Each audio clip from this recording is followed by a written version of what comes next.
Uzdevums.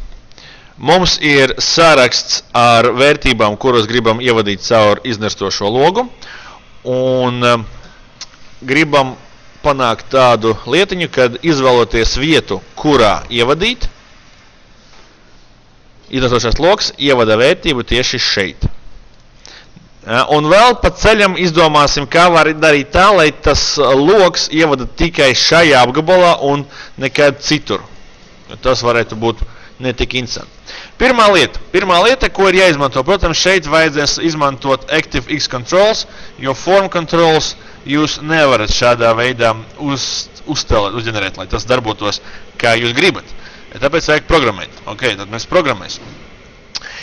Kad jūs programmējat, un ja jūs plānojat kaut ko programmēt un izmantot ActiveX controls, tad mans ieteikums ir mainīt nosaukumus, sistēma nosaukumus jūsu logiem, lai tā būtu vienkāršāk. Lai jūs varētu to atcerēties, kā saucās katrs logs. Un var izmantot tādu nelielu kodēšanas paņēmienu, ja mēs zinām, ka tas ir combo box. Tad pirms rakstīt nosaukumu, piemēram, piemērs 1. Uzrakstiet kaut ko tādu CB, piemērs 1. Tādā veidā pasakot, ka tas ir combo box un piemērs 1. Lai būtu vienkārši. Lai jūs varētu vēlāk izsekot līdzi tam, ko jūs darat. Un tagad, ja mēs paskatīsimies uz šo properties logu, pirmais, ko mums ir jāizdara, ir jāuztaisa list fill range. Mums ir jāuzraksta, ka tas ir apgabals B3, B10. B3, B10, šis apgabals ir tas, kas ir iekšā iznerstošajā logā. Linked cell mēs neliksim, jo katru reizi lietotais pats izvēlās, kur izvadīt vērtību, tāpēc pagaidām mēs viņu neliksim. Ko mēs paskatīsimies? Mēs paskatīsimies, ka objektam combo box ir īpašība, kas saucās value. Tā vērtība, kas ir izvēlēta vai ierakstīta šūniņā. Ja? To mēs paturam prātā. Labi, tad, ka mums ir tas value. Nākamais, programmējam šo podziņu. Visvienkāršākais veids, kā to izdarīt, nospiest uz developer izvēles pogu view code, un Excels mums parādīs mums jau pazīstamo Visual Basic Editor logu, bet šis logs būs domāts tieši darba lapai, kurai pašlaik atrodamies. Paskatāmies, ko šeit ir jāizdara. Jums ir pirmkārt jādefinē, ka jūs rakstat programmiņu nevis vienkārši general, nevis parasto programmiņu, kuru mēs mākam darīt, bet programmiņu, kas ir domāta jūsu objektam. Šeit no pirmās rakstā redzēt, jūs varēsiet atrast jūsu combo boxu un pateikt, ka es gribu izveidot programmu tieši combo boxam. Tad nospējam šo pogu. Un redzat, kas parādās. Parādās speciāli programmas veids, kas palaižās, ja jūs kaut ko izmainat savā combo boxā. Gudrākie no jums var pamanīt, ka labajā malā ir izvēlnīte, kurā var atrast citas darbības, kuras jūs varat kontrolēt. Piemēram, before drag over, vai double click, vai vēl kaut kas tam līdzīgs.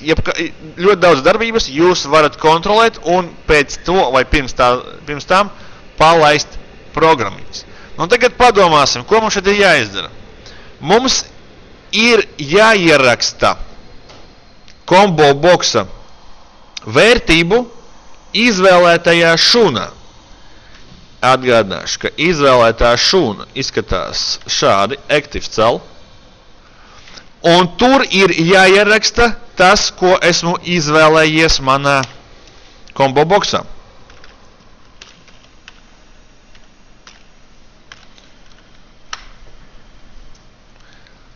Un tas ir viss. Tas ir viss, ko mēs gribējām panākt šeit. Aktīvā šūnā ieraksti to, kas ir izvēlēts iznestošajā logā. Un izskatās tas apmēram šādi. Tad design mode izslēdzam ārā. Lūk, mani kursors, redzat, izvēlos vietu, izvēlos no saraksta, un tajā manā izvēlētajā vietā parādās tas, ko esmu izvēlējies. Un, lūk, tas darbojās ļoti vienkārši. Izvēlamies, parādās. Izvēlamies, parādās. Varat patestēt vēl un vēl, jums katru reizi parādīsies. Tagad mēs gribam, lai tas parādās tikai šajā apgabalā. Un ja es, piemēram, lieku kursoru kaut kur šeit un izvēlos kaut ko, tad tas nedara neko. Jo te nevajag to darīt. To ir jādara tikai šajā apgabalā. Kā to var panākt? Valsts viņu zina, kā to var panākt. Pareizi? Jā. Lūk, kurš zina. Labākais valsts pasaulē. Šeit. Galvenais ir pareizi ierakstīt jautājumu. Nu, pirmkārt, protams, ir WebExcel. Tas ir acīm redzami, ja? Redziet, ko es jau šeit meklēju. WebExcel. Tālāk ir jāpadomā, kā to procesu aprakstīt. Ja šūna ir apgabalā, var mēģināt izcelt, un jūs redzat, ka jau parādās palīgs. Un tad mēs skatāmies, vai tas mums der. Cell within ranges, paskatāmies, varbūt šis skatās labāks. Un mēs skatāmies, mēs meklējam, mēs mēģinām atrast, redzam, ka te laikam kaut kas nav tas, kas mums ir vajadzīgs. Acīm redzami, tas nav tas. Ejam tālāk, sākam meklēt. Līdz beigās mēs atnākam līdz domai, ka tas pārklājās. Kā uzrakstīt šūna pārklājās vai...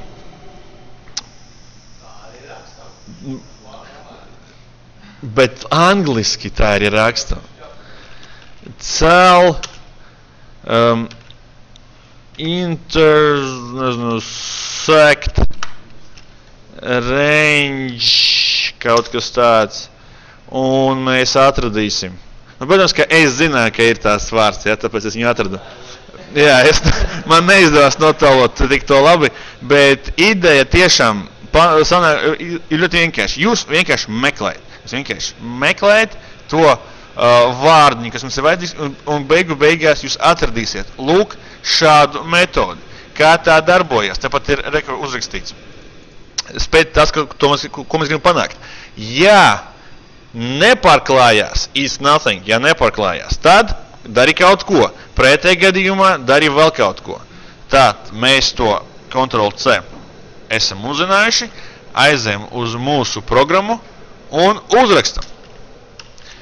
Jā, tas ir if. Jā, aktīvā šūna pārklājās ar apgabalu, un atgādināšu, ka manā gadījumā tas ir B3, B10, B3, B10, un te mēs rakstam, te mēs rakstam is nothing. Tātad, nu ja tur nekā nav, tad neko nedari, else dari šo, and if. Un ja mēs tagad pamēģināsim kaut ko padarīt, tad, ja es izvēlos apgabalu šeit, tad man nekas nenotiek. Ja es izvēlos apgabalu šeit, stop, te ir D, paldies, ka jūs palīdzējāt, D, D3, D10, ja es izvēlos apgabalu šeit, tad viss darbojās. Tieši tā, ka tas man ir vajadzīgs. Jā, pretējā gadījumā nedarbojās. Vai darbojās. To visu var izdarīt, sameklējot to Googlā. Ja mums ir spēja pareizi meklēt. Ja mēs mākam meklēt. Ko nozīmē pareizi meklēt Googlā? Meklēt ilgāk par 5 minūtēm. Un nerakstīt vienu un to pašu jautājumu katru reizi. Izmet kaut ko vienu, mēģinām pārfrazēt. Jums ir Google Translate, aiziet uz priekšu. Tā, vēl paspēsim apskatīt otro piemēru. Otrais piemērs arī nav sarežģīts. Otrais piemērs, ko nozīmē arī, nav sarežģīts. Šeit atgādināšu, kā strādā parastais iznestošais loks no form controls. Jums ir jābūt šeit pie format control. Jums ir iespēja input range'ā un cell linkā izvēlēties tās vērtības. Ja? Lūk šādi. Mēs ko gribam? Mēs gribam, lai format control es varētu brīvi izvēlēties jebkuru no objektiem. teiksim, šo objektu. Ja? Okay. Te parādās pirmā tabula. Bet ja es izvēlos otro tabulu, tad te ir jāparādās otrās tabulas vērtībām.